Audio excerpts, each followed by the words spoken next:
There is a day that arrives without announcement, no dramatic buildup, no final argument that serves as the breaking point, no single moment of betrayal so significant that it functions as a clear before and after. Just a day, an ordinary day, in many respects, identical to hundreds of days that preceded it.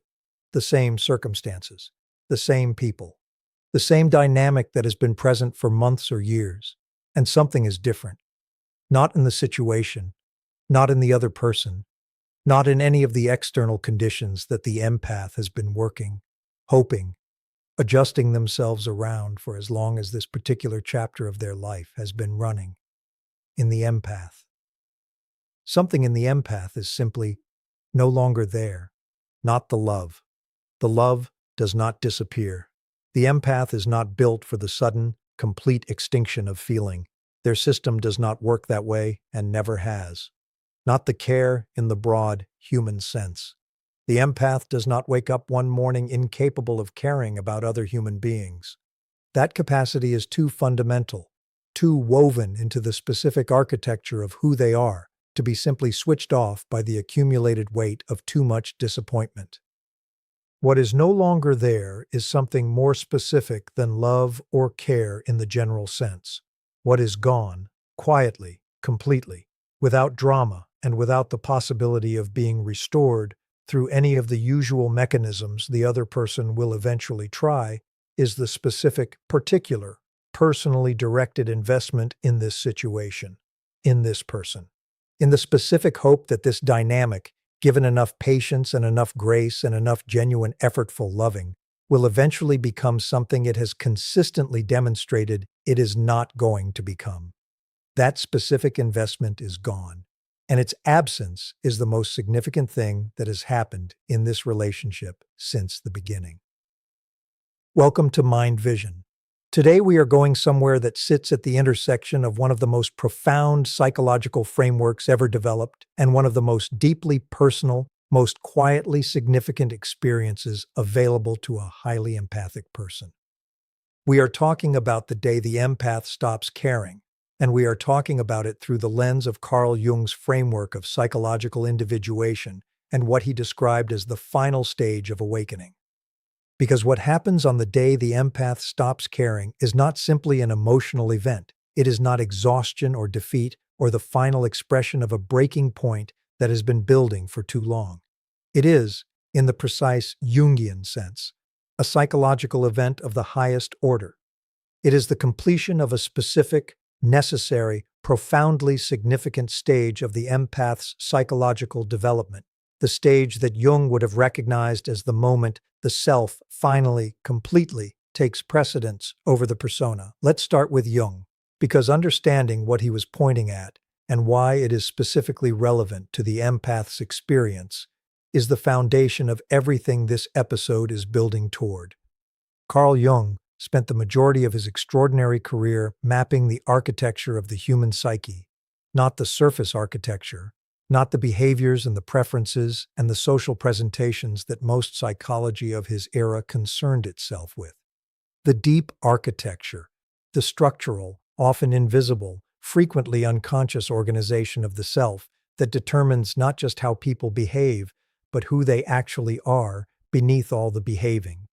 And the central concept of Jung's mature psychology, the organizing idea that all of his other concepts were ultimately in service of, was individuation, the process by which a human being becomes, over the course of a lifetime, fully and authentically themselves, not the version of themselves that was shaped by their parents' expectations, not the version shaped by cultural conditioning or social reward or the specific accommodations they made to the environments that were present in their early life. The actual, essential, completely genuine version, the self with a capital S, in Jungian terminology, that exists beneath all of those layers, and that the individuation process is, if everything goes well, gradually revealing. This process, Jung argued, is the fundamental developmental task of the second half of human life. In the first half, the task is construction, building the ego, developing the persona, acquiring the skills and the relationships and the social capacities that allow a person to function in the world. In the second half, the task is something more complex and more fundamentally challenging. It is the gradual dismantling of the false versions of the self that were built in service of external demands rather than internal truth. The confrontation with the shadow, the parts of the self that were suppressed, denied, or simply never developed because the environment of the first half of life made it costly or dangerous to express them. And ultimately, the arrival at the self, the genuine, complete, fully integrated core of the personality that the individuation process was always moving toward.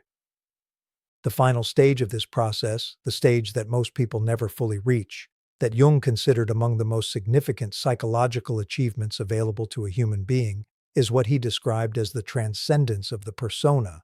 The persona is the mask. Not in the pejorative sense, not the mask of a deceiver or a manipulator. The mask that every person constructs, entirely naturally and entirely necessarily, as a way of navigating the social world. The specific version of themselves that they offer to different contexts. The professional persona, the family persona, the social persona, each calibrated to the specific demands of the environment in which it is deployed. The persona is not false. It draws from real qualities, but it is curated. It is the managed version rather than the complete version. And the problem that Jung identified, the specific psychological problem that the individuation process is designed to address, is that most people, through the first and even the second half of their lives, confuse the persona for the self. They identify with the mask. They organize their experience, their relationships, their sense of who they are around the curated version rather than the complete one. And the final stage of awakening, in Jung's framework, is the moment that confusion ends. The moment the person is no longer able to maintain the identification between the persona and the self. The moment something happens internally, in the deep, private, completely personal territory of the psyche, that makes the mask feel not just uncomfortable, but impossible to sustain. Now here is where this becomes precisely relevant to the empath's experience. The empath's persona, the specific mask they have constructed through the years of their social and relational life, is almost always organized around caring, around being the one who shows up, who holds space, who extends the grace and the understanding, and the genuine, warm, completely invested quality of attention that makes the empath who they are in the experience of everyone around them. This persona is not false. This needs to be said clearly. The empath is genuinely caring. The warmth is real. The capacity for holding space and extending grace and showing up with the full quality of genuine presence is not a performance. It is a real expression of who the empath actually is. But it is not the complete version of who the empath is. The complete version has needs, has limits, has the specific, non-negotiable requirement, present in every human psyche, regardless of how it is organized, of being on the receiving end of genuine care rather than always on the giving end, has the capacity for self-direction that goes beyond the direction provided by other people's needs, has qualities that are not about care at all, ambition, desire, self-interest in the healthy sense, the specific energies of the self that are about the empath themselves rather than about what the empath can offer or give or be for others. The persona does not include these. The persona is the caring version, the available version, the one who can always be called upon, who never makes it about themselves, whose needs are consistently secondary to everyone else's in the specific, automatic, completely unconscious way of someone who has organized their entire relational identity around a particular kind of offering. And what Jung would say, and what this episode is exploring through the specific lens of the empath's experience, is that the confusing of this persona with the self is not sustainable indefinitely, that the psyche has its own demands, its own truth, its own non-negotiable requirement for the self to eventually, regardless of how long the delay, be acknowledged and honored and allowed to exist in full, rather than only in the curated version that serves the persona, not a sudden event, a threshold being crossed. The slow, internal, completely private accumulation of a psyche that has been in service of the persona for long enough that the self, which has been quietly, patiently, with the specific insistence of something that is real and cannot be permanently suppressed, finally has more weight than the persona can hold down. And the persona lifts, not explosively, not in the dramatic, visible, externally legible way of someone who has had enough and is making sure everyone knows it, quietly, internally, in the specific, profound, deeply psychological way of something that was being maintained by effort simply stopping. The effort no longer being available to sustain it. The empath stops caring because the self that was always beneath the caring finally, completely, took over. Now let's talk about what this looks like from the outside, because the people in the empath's life, particularly the people whose relationship with the empath has depended on the specific availability of the persona E, experience this day very differently from how the empath experiences it internally. From the outside, the empath appears to have changed, not dramatically. There is rarely a dramatic scene on the day itself, but in a quality that is immediately, viscerally, unmistakably present to anyone who has been in close relationship with the empath's persona. The specific warmth that was always available is present but no longer directed in the same way. The attention that was always extended is still there, but has shifted in its orientation. The grace that was always offered arrives differently, not withheld, not weaponized, but no longer automatic. No longer unconditional in the specific way that the persona made it unconditional.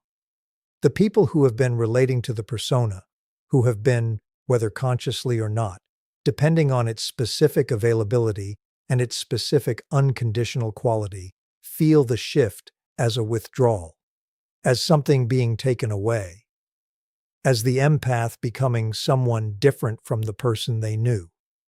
What they are actually experiencing is the empath becoming someone more complete than the person they knew. The persona receding enough for the self to begin to be visible. The mask lifting enough that the actual face beneath it, with all its complexity and its limits and its own needs and its genuine self-direction, is beginning to show. And this is the moment that Jung identified as the final stage of awakening. Not because nothing comes after it. The individuation process continues for as long as the person lives. But because this specific crossing, the threshold at which the self takes precedence over the persona, at which the mask is no longer sustainable because the person beneath it is finally, completely, insisting on existing, is the most significant single crossing available in the individuation journey. Everything that comes before it is preparation. Everything that comes after it is expression. The day the empath stops caring is the day they start, for the first time, completely, without the specific weight of the persona organizing their experience, being, just being, the self, the complete self, the one that was always there beneath the caring and the grace and the extraordinary availability that the persona organized their life around. And that self, now visible, now present, now finally and irreversibly in the foreground rather than the background, is something that the people who only ever related to the persona are genuinely unprepared for. Not because it is cold. It is not cold. The self of a person whose nature is empathic is not a cold self. The warmth is still there. The capacity for care is still there. The depth and the sensitivity and the specific extraordinary quality of presence that characterizes the empath is still there. But it is no longer available on the old terms, no longer offered at the old price, no longer organized around the old function of the persona that made it accessible to everyone, regardless of whether the receiving honored what was being given. It is, for the first time, the empath's. So we left off at theirs. That specific, quietly revolutionary word at the end of everything the first section built. The empath's extraordinary qualities, the warmth, the depth, the sensitivity, the capacity for genuine presence that has characterized every relationship and every room they have ever inhabited, finally, completely, irrevocably theirs. No longer organized by the persona in service of whoever happens to need them. No longer available at the old price.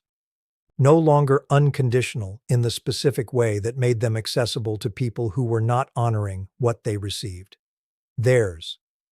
And I want to start right here, in what that actually means. Not as an abstract psychological concept, not as a theoretical outcome of the Jungian individuation process described in clinical language from a comfortable distance. In the specific lived, daily, relational texture of what it actually is to be an empath who has crossed the threshold, who has arrived at the day and moved through it and come out the other side into the territory that Jung was pointing at when he described the final stage of awakening. Because this territory is largely unmapped in the popular conversation about empaths. The content about empath healing almost universally describes the journey to the threshold, the accumulation, the awakening, the internal shift, the boundary crystallization. It describes the crossing in detail. But what comes after the crossing, what the empath's life actually looks like, feels like, is organized around on the other side of the day they stopped caring. That is where most conversations simply stop. This one does not stop there. The first thing that is different on the other side is the relationship with silence. The empath who has crossed the threshold discovers that silence has changed its quality. Not the silence itself, the absence of sound, the quality of a room when no one is speaking, the specific physical reality of auditory quiet, but the empath's interior relationship with it. What it means to them, what it feels like to inhabit it, what it produces in them when it is given adequate space. Before the crossing, silence was often uncomfortable for the empath in a specific way. It carried the potential of other people's needs going unmet, of someone somewhere being in distress that the empath was not attending to, of the specific, low-grade, almost atmospheric anxiety of someone whose persona was organized around availability and who experienced silence as the condition in which someone might need them and not have them. On the other side of the crossing, silence is something entirely different. It is the condition in which the self, the actual, complete, genuine self that the persona was organized around serving rather than expressing, can finally be heard. Not by other people, by the empath themselves. The silence after the crossing is the first adequate space the empath has had, in as long as they can remember, to hear their own interior voice without the continuous, persona-organized, ever-present awareness of other people's needs, providing a layer of noise over it. And what they hear in that silence, what the empath's own interior voice says, in the specific quality of unhurried, completely self-directed attention that the crossed threshold finally makes available, is one of the most significant and most surprising discoveries of the entire individuation journey. They hear themselves wanting things, not in the vague, half-formed, quickly suppressed way that the persona allowed wanting to exist, the wanting that always arrived with the immediate modifier of, but they need this more, or but this is not the right time, or but who am I to want this when there is so much to be attended to. In the clear, specific, completely unmodified way of a self that has not been heard for a very long time, and has a great deal to say now that the conditions for saying it have finally arrived. They want specific things, from specific people, for specific reasons that are entirely about themselves, rather than about what the wanting would provide for anyone else. They want rest that is genuine, rather than performed. Relationships that are reciprocal, rather than weighted toward the other person's needs. Time that belongs to them, rather than being organized around availability. Recognition that is offered rather than earned through the continuous, exhausting, persona-organized work of being the person who always shows up. This wanting, clear, specific, completely unmodified by the persona's immediate suppression of it, is one of the most disorienting and most liberating experiences of the post-crossing life. Disorienting because the empath has spent so long with the wanting suppressed that its clarity feels unfamiliar, almost alarming in its directness. Almost too much to trust because the previous experience of wanting was always immediately followed by the persona's intervention. Liberating because the wanting is real, because it is the self speaking, because it is the specific, genuine, completely personal expression of a psyche that has been organized around other people's realities for long enough that the simple, direct, completely unmediated experience of its own desires has become something remarkable. These relationships not only survive the crossing, they deepen after it.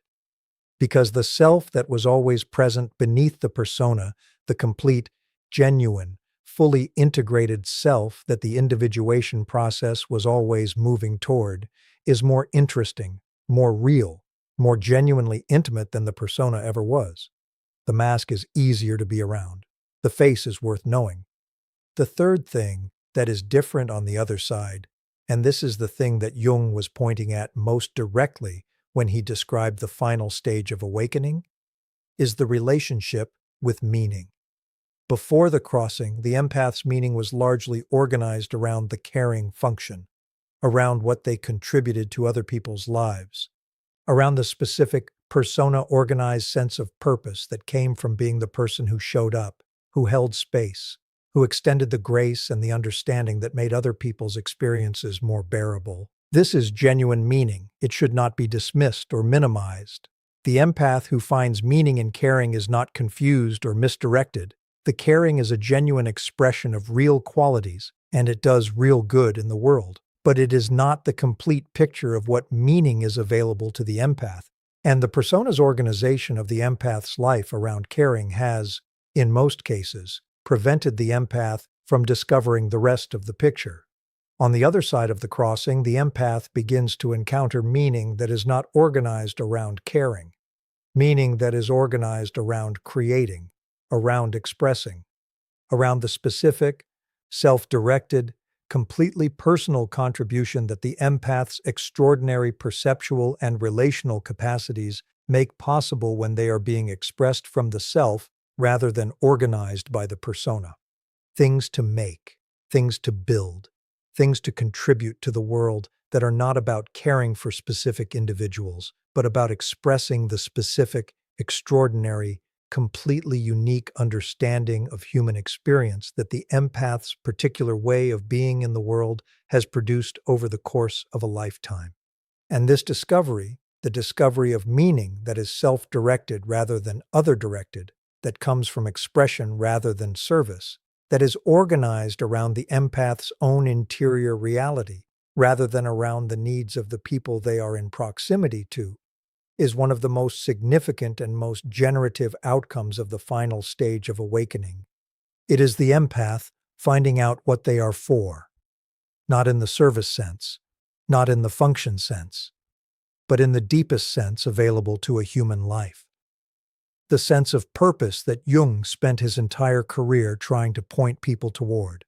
The sense that the specific, particular, completely irreplaceable way they exist in the world is not just a characteristic, but a contribution.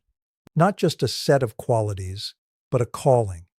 The self-directed meaning is not a replacement for the other-directed caring.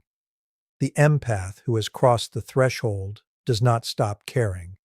We have established this. They simply stop organizing their entire life around it. They add the self-directed meaning alongside the caring. They become, for perhaps the first time, someone whose life contains both the giving and the receiving, both the caring for others and the attending to themselves, both the contribution to other people's reality and the expression of their own. They are simply present. In the full, complete, self-directed way of someone who has earned the right to inhabit their own experience without immediately redirecting it toward everyone else in the room. Their warmth is there. Of course it is. It will always be there. It is too fundamental to who they are to be permanently absent. But it is directed now.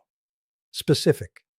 Offered to the people and the moments and the connections that have demonstrated through consistent and genuinely honoring behavior that they deserve what the empath carries. Not the persona's warmth, the unconditional, always available, comes without cost to the receiver warmth of the mask. The self's warmth.